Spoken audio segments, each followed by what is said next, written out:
Sir बात की जाए जिला ऊना अवैध खनन को लेकर हमेशा विपक्ष के निशाने पर रहा है, तो किस तरह से इस पूरे मामले को जो है वो देखो, इलीगल जो माइनिंग है वो प्रदेश के बॉर्डर एरियाज में समय समय पे हर सरकार में चलती रही है। ये कोई नई बात नहीं है कि इलीगल माइनिंग हो रही है। पूर्व में भारतीय जनता पार्टी की जब सरकार थी उस वक्त भी ऐसे केसेस समय समय पे आते हैं। मगर प्रश्न ये नहीं है, प्रश्न ये है कि सरकार ने एक फैसला किया है कि इलीगल माइनिंग हिमाचल प्रदेश के किसी भी कोने में इलीगल माइनिंग नहीं चलनी चाहिए। आज मैंने ज़िला की जो मीटिंग रखी है, इलीगल माइनिंग इस ज़िले में किस तरह से रोकी जाए, किस तरह से इलीगल माइनिंग को कम किया जाए, उसके लिए हमने एक विस्तृत रूप से एक ज़िला प्रशासन के सभी विभागों की मीटिंग रखी है। इसमें डिप्टी कमिश्नर है, एसपी है, माइनिंग डिपार्टमेंट है, फॉरेस्ट है, पीडब्ल्यूडी है, आईओबीएस है, इस पर कैसे नकेल डालेंगे। और ये सख्त आदेश मुख्यमंत्री जी के हैं मुझे, और कैबिनेट में भी ये चर्चा हुई और मुझे सख्त आदेश कहा है कि ज़िले के अधिकारियों को सख्त आदेश दिए जाएं कि इलीगल माइनिंग कोई भी कर रहा हो, चाहे किसी भी राजनीतिक पार्टी का व्यक्ति कर रहा हो, उसको रोका जाए।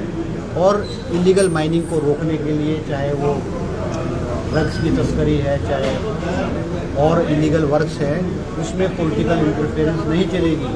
ये मैं आज ज़िला प्रशासन को भी सख्त आदेश, अभी मेरी विस्तृत रूप से चर्चा भी हुई है और मीटिंग में मैं मुख्यमंत्री के जो आदेश है और हिमाचल सरकार और मंत्रिमंडल के आदेश है विस्तृत रूप से मैंने सब अधिकारियों को आज बताना है।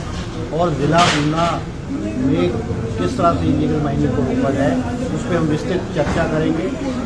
हम एक शॉर्ट टर्म प्लान बनाएंगे और एक लॉन्ग टर्म प्लान बनाएंगे। सर, शॉर्ट टर्म प्लान में तो हम जो तुरंत प्रभावी कदम क्या उठाए जाएँ वो हम करेंगे, और एक लॉन्ग टर्म प्लानिंग भी करेंगे कि उसमें क्या किया जाए। क्योंकि जो ये पत्थर है जो इलीगल नाले खालों से या नदियों से निकाल के लेके कुछ स्टेट से बाहर भेज दिया जाता है, कुछ हमारे जो क्रशर वाले हैं जो इलीगल जिनके पास है वो भी उस पत्थर को खरीद करके पीसते हैं, उनके ऊपर भी किस तरह से नकेल डाली जाएगी वो हम आज विस्तृत रूप से उसमें चर्चा करेंगे। सर, अगर बात की जाए विभाग में स्टाफ की भारी कमी चल रही है, तो क्या इसको भी दूर किया जाएगा ताकि इस पर जो है लगाम लगे? नहीं, ये बात आपकी ठीक है कि माइनिंग डिपार्टमेंट में स्टाफ की भारी कमी है, मगर केवल इलीगल माइनिंग को रोकने का काम माइनिंग डिपार्टमेंट का नहीं है।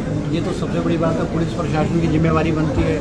अगर फॉरेस्ट एरिया में से, नाले खालों में से अगर वो फॉरेस्ट एरिया है तो वन विभाग की जिम्मेवारी बनती है। सड़कों के किनारे से अगर इलीगल माइनिंग करके लोग पत्थर ले जा रहे हैं तो पीडब्ल्यूडी की जिम्मेवारी बनती है। तो ये हम विस्तृत रूप से इस पर विस्तृत रूप से चर्चा करेंगे और सब डिपार्टमेंट को आदेश देंगे कि ये मुख्यमंत्री और सरकार के आदेश है, इलीगल माइनिंग को तुरंत प्रभाव से रोका जाए। सर, क्या इस पर सख्त कानून लाने की भी तैयारी जो है वो सरकार द्वारा की? कानून तो है, इसमें कानून तो है, मगर प्रश्न ये है कि उसकी इम्प्लीमेंटेशन जो है वो सख्ती से हो। उसमें मतलब पेनल्टी का प्रोविजन है, उसमें जो मशीनरी को जब्त करने का प्रोविजन है। और अभी एक और बात यहाँ में आ रही है, क्योंकि कुछ लोग जो इलीगल माइनिंग करके वो पत्थरों को स्टैक कर देते हैं, किसी की ज़मीन पे कर देते हैं। अभी एडमिनिस्ट्रेशन ने और माइनिंग डिपार्टमेंट ने आइडेंटिफाई की ऐसी लैंड ज़मीन आइडेंटिफाई की है जहाँ पर ऐसा पत्थर किया हुआ है, और हम उसमें जिस व्यक्ति की मालिक है, उस ज़मीन का मालिक है, उसके अगेंस्ट एक्शन लेंगे कि भाई आपके ज़मीन के ऊपर 2 नंबर का पत्थर जो है वो कैसे आया, कहाँ से आया, तो वो he will be also made liable for it. Thank you.